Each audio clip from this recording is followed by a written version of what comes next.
Hello everyone, welcome to Tactim. Today in this video, I'm gonna show you how to save passwords in Password Manager on your Android phone.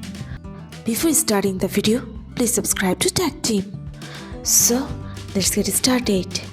For this, you have to open your settings.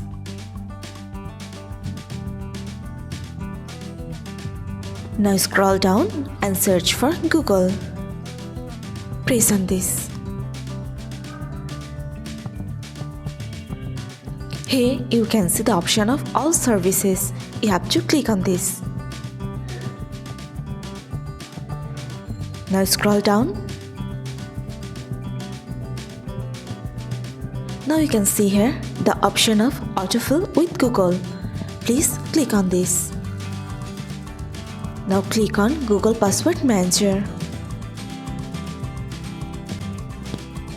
Here you will find all of your saved password.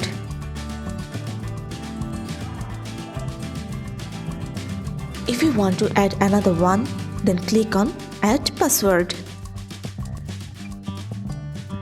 Now select your app, set your username, password and note. That's it.